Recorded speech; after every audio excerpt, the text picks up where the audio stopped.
Please be seated.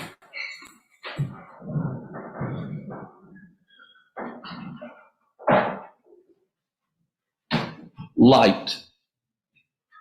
Light spilling out of a star over a Mideastern landscape. Light.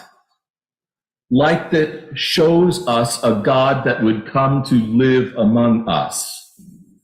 Light that would show us who we can be for one another and for this child, delicate, at risk in Bethlehem's manger.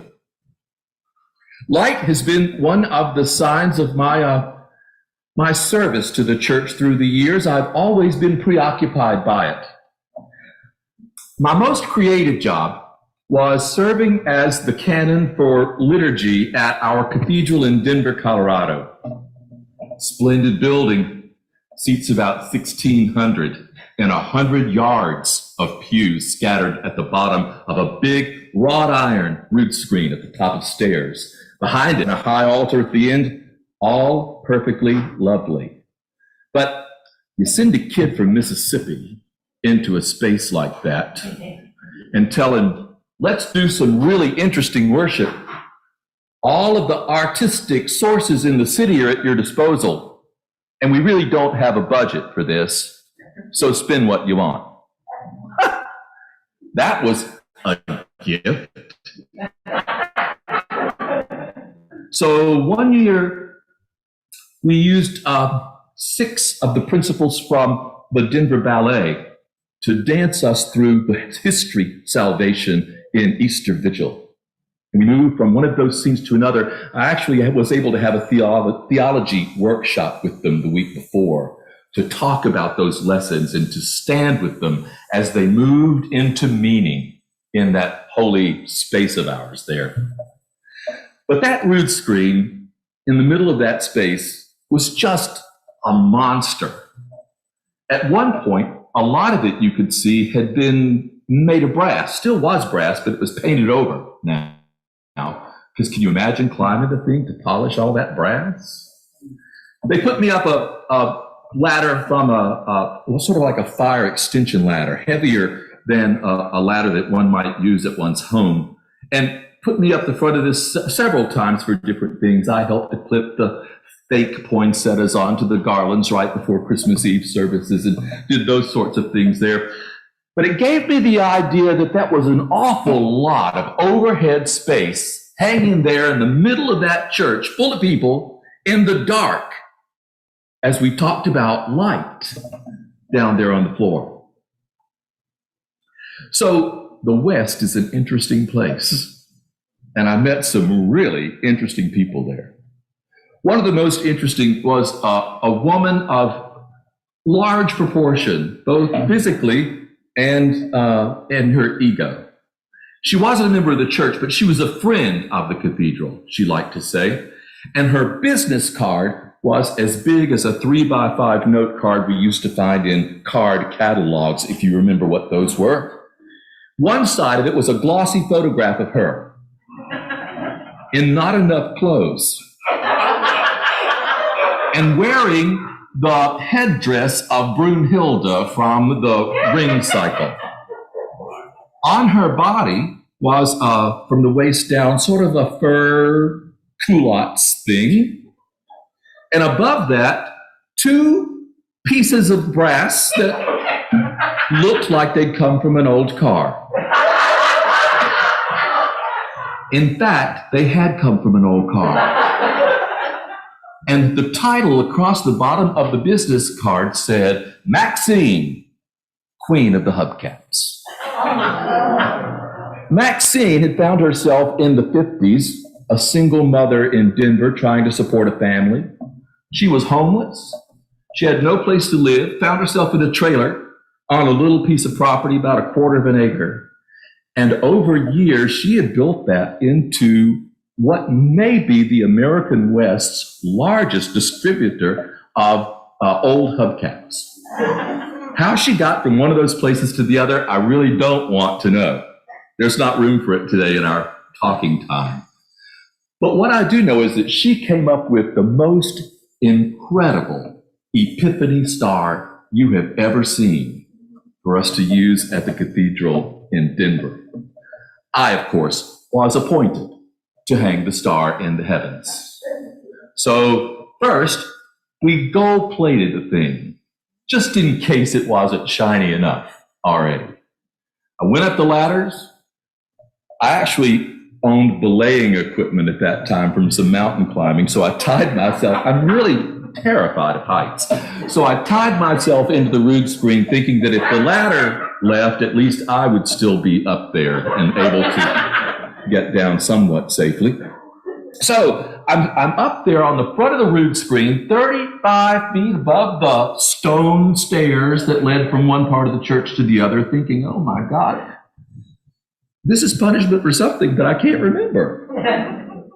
And it occurred to me that it was maybe 10 of the most important minutes of ministry for me, because I was using my vision and creativity to spark a vision of light, creativity, reception, discipleship, truth.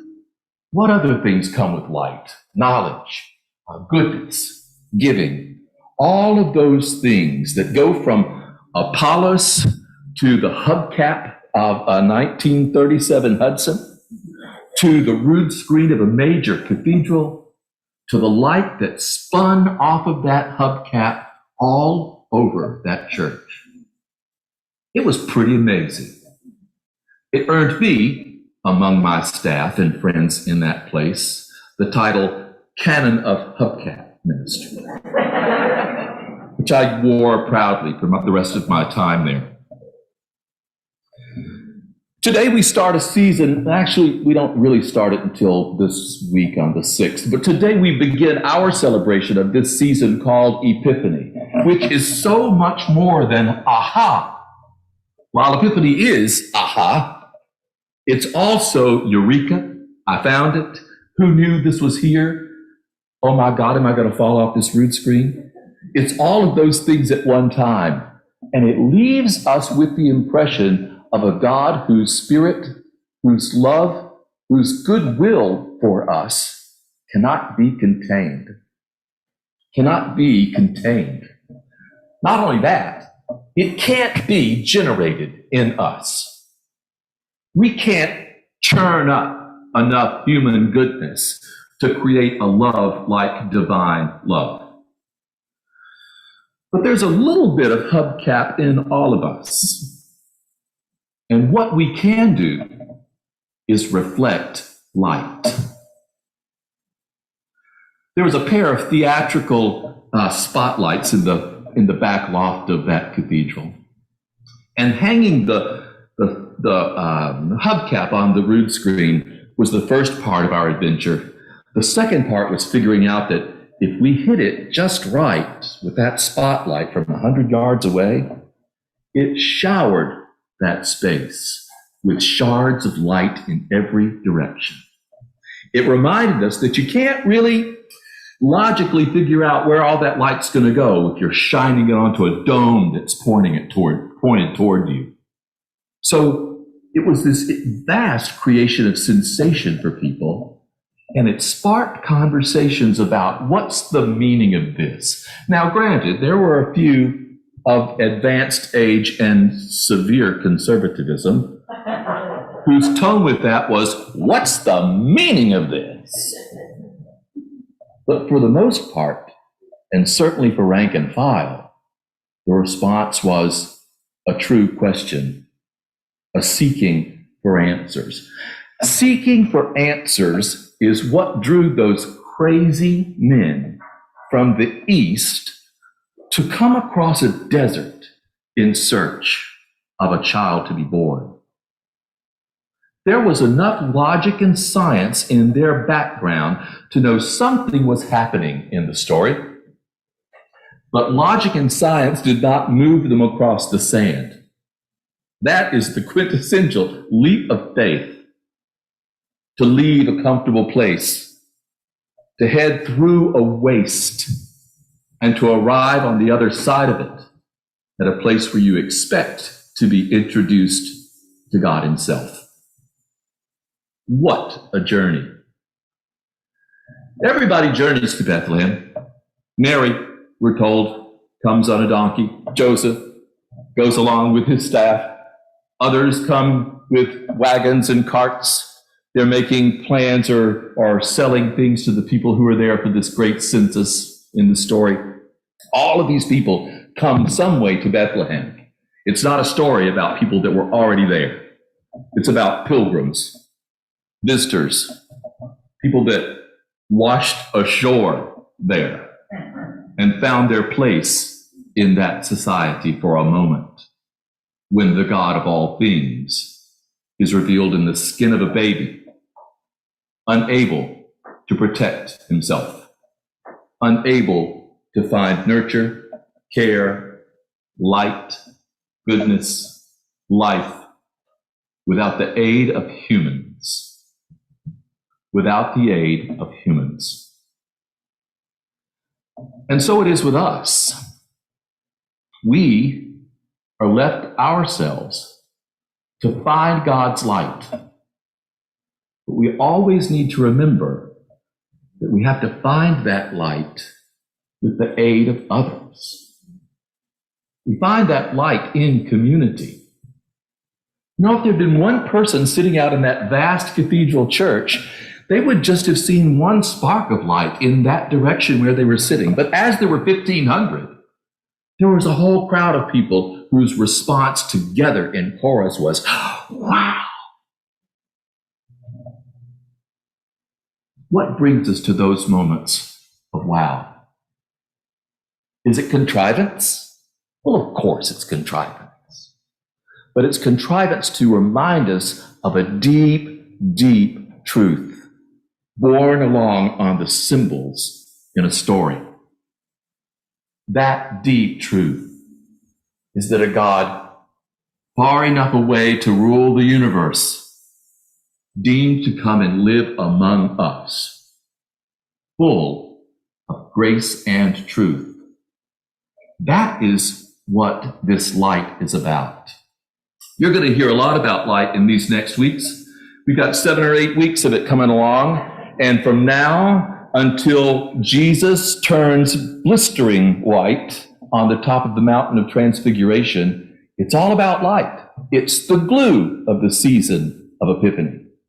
So everything you're reading during this season, think about how it refers to light.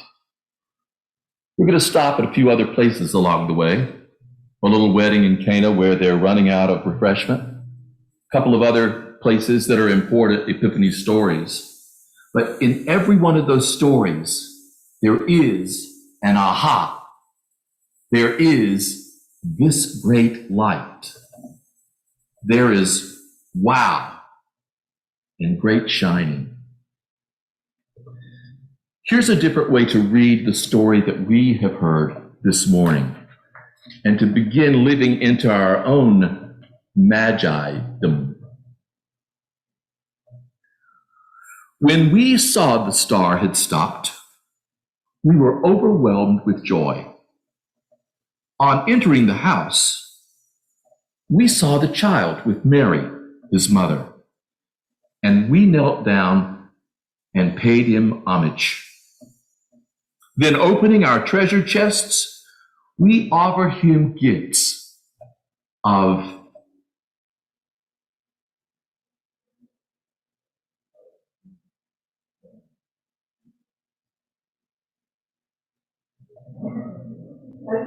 what are your offerings? Name some offerings. Gold. We need gold. Friendship. Community. Compassion. Never-ending love. Courage. Reflection. Astonishment. Again? Music. Joy. Health. Perseverance. These are the gifts that God calls out of us.